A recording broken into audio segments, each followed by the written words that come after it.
Hey everyone, I'm back with Grading the Titans as we go through every major era of Teen Titans history and review it. If you don't know, I'm going through the entire franchise on my YouTube channel, so be sure to subscribe and click this button up here if you want to see the other videos. With all that said, let's begin with...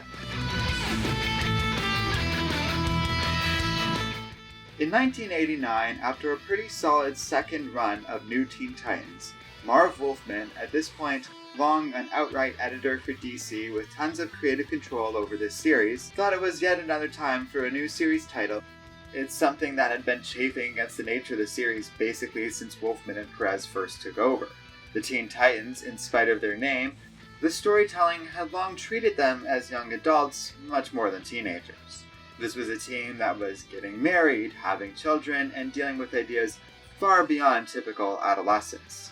Even as far back as the year I was born here in 1989, it had become apparent that most of the Teen Titans characters had outgrown the teen moniker. So in a move that in hindsight is pretty elegant, the new Teen Titans became the New Titans, setting the stage for a future iteration of this team that would venture more towards the trials of adulthood and growing up, all the while keeping the characters and spirit of the original team alive. This leads to a pretty fun era, just like the new Teen Titans, only unlike the last series, George Perez is back for 2 story arcs instead of 1. And unfortunately, even that isn't enough to stem a sense of decline. Which I find interesting as Perez is very much more present for this era than the last 2 we've covered. We'll be exploring this as it does seem like a decline that cannot just be chalked up to Marv Wolfman working as the writer for this series for a decade. Although I'm sure it's a big part of it, because once again, we lose that tight focus that Perez and Wolfman managed to achieve now years ago. And the stories in New Titans feel sprawled out across too many issues because of it. Though, once again, I do have to remind myself not to be too hard on this series. It struggles because it has to follow up on stuff like Tales of the Teen Titans, in my opinion the franchise at the very best. But just because New Titans doesn't do as well doesn't mean it compares poorly to the franchise on the whole. Marv Wolfman is a talented writer, and it shows often in the 25 books along with a couple of annuals that we're looking at today. He is accompanied by a lot of really cool artwork, and yes, while I don't feel they necessarily showcase Perez at his best, I don't want to put down the talent and effort in this work either. Still, one does to look over the 25 issues with a little bit of skepticism. Whereas the first Perez-Wolfman run of Teen Titans books only ran for 40 issues, and Tales only had a handful more than that, New Teen Titans just feels like it goes on forever, well past this era, and well into the 90s. To the extent that to make it comparable at least a little bit to the other franchises, I had to divide this era into 2 parts. While it is a testament to the commercial success of New Teen Titans comics across 2 decades in all its various forms, which is cool in its own right, I do feel like it spreads out what I like most about Wolfman's writing very thinly across so much content, and I start to lose some enthusiasm over what I'm reading as time goes on. It's cool to see the team under the stewardship of basically one writer over such a long period of time, but it also is clear as day that Wolfman starts to lose steam as the series moved into the 90s.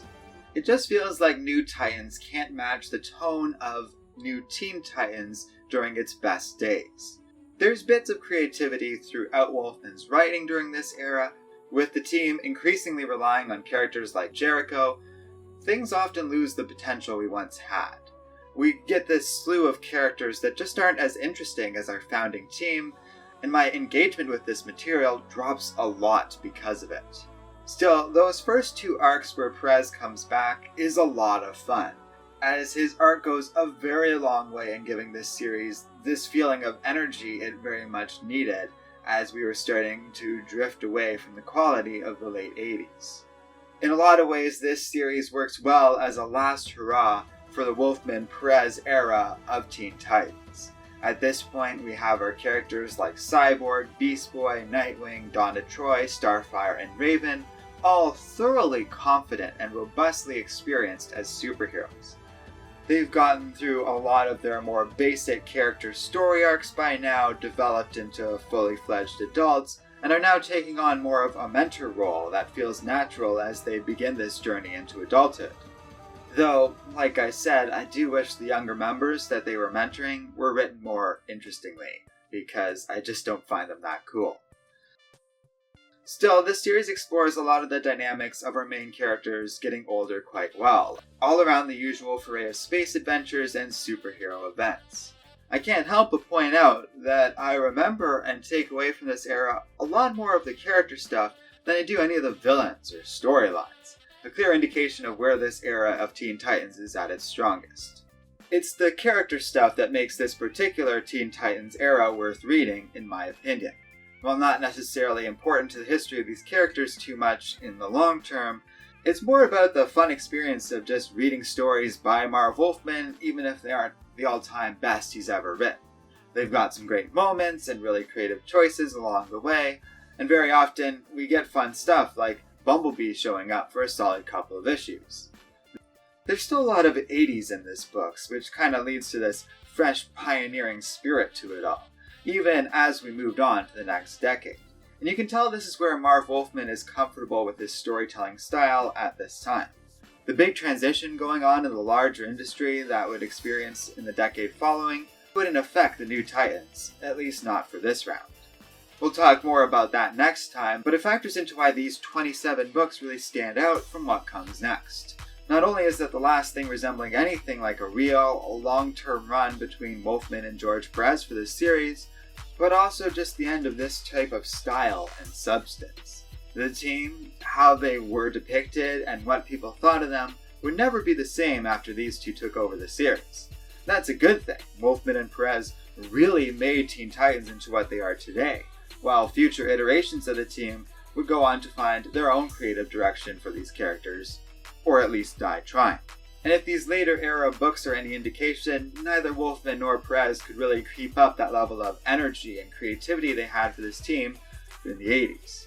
It would take other voices and other ideas to bring the Teen Titans back to at least something closer to the heights of Wolfman and Perez when they were at their best. Although, yeah, as I've said, the grading and scoring of my little system here does indicate that I don't think any creative team has achieved that yet either.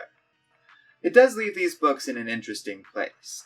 They are a bittersweet celebration of everything accomplished under the Teen Titans banner in the 1980s. It's nice to have a set of decently paced adventures one last time with the original creative team of the new Teen Titans, even if they weren't as good stories as those original books.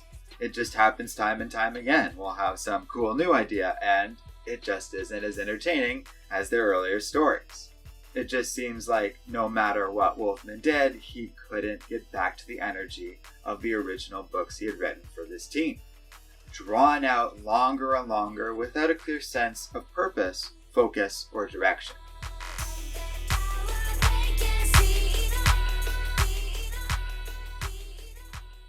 It was over. The 80s had come to an end, and while it left behind a ton of potential for the future of the Teen Titans, this era and these books are really just slightly around the average of the franchise as a whole. It just doesn't compare well to the other Wolfman Perez books we've reviewed so far, and even content in the future would be able to do a lot more than what was accomplished in New Teen Titans. There's a clear drop in quality in writing, in my opinion. Stories go from unforgettable, memorable pieces in Tales of the Teen Titans to long-forgotten works in New Titans. And I definitely feel as though this transition marked a tipping point away from the quality Wolfman and Perez had once so carefully brought to this team. Next round, we're going to close out the Wolfman era with a very weird period I'm going to be calling Team Titans. I might have to write that out just because it's so hard to hear me, but Team, not Teen, is our next round. So yeah, it's probably going to be a weird review and focus on some pretty bizarre comics, but I hope you guys enjoyed what we covered here today. Thanks for watching, and we'll see you next time here on Comic Island.